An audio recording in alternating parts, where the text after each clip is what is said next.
And oh my God. Hits, and we're going to get all the chips in. And Sparks is going full-blown power hour here.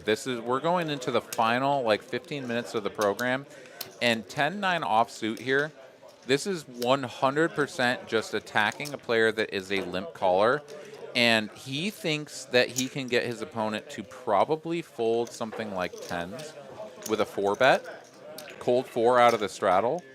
And if he can get his opponent to fold, maybe even jacks, right? I guess he has 10-9, so he's probably targeting like jacks and whatever.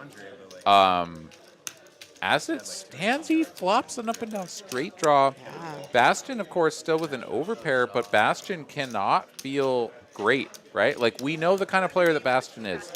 He doesn't put these kind of chips into the middle very frequently, and facing a 4-bet is going to be a scary proposition for him. Sparks should absolutely be continuing here. Yes.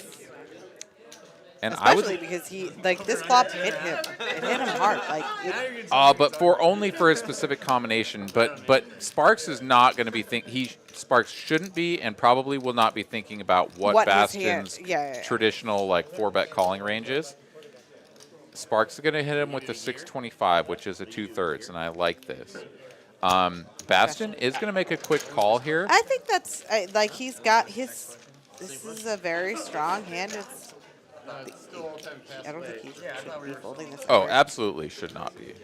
And oh my God! Hits his set, which completes Sparks straight, and we're gonna get all the chips in. And this is the dream come true for Sparks. He doesn't necessarily know it yet. But if he fades a board pair, he is 100% getting all of those chips. There is no way that Bastian is not getting all the chips in. There's no way that he's folding with top set. Yeah. And now top set on a board that looks pretty well disconnected, particularly for a 4-bet range. Yeah. Now Sparks is trying to pick the right sizing to where he can commit his opponent here on the turn.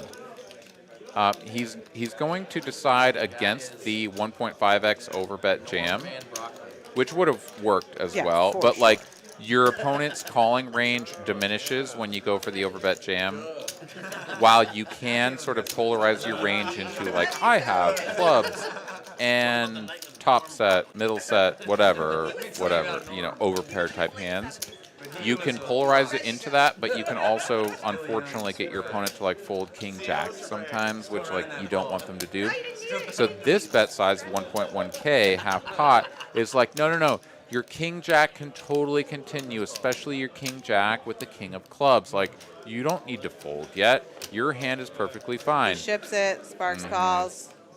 And if we run it more than once, there's a reasonable chance that we're going to chop this. If we rip it, Sparks should be winning most of the time, and that is going to do it. Sparks gets it done.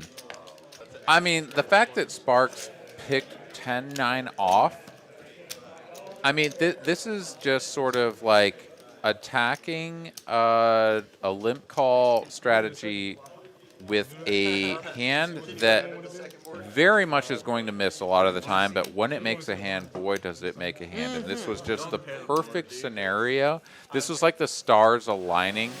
Don't go anywhere. Click this video to watch more great TCH Live Poker.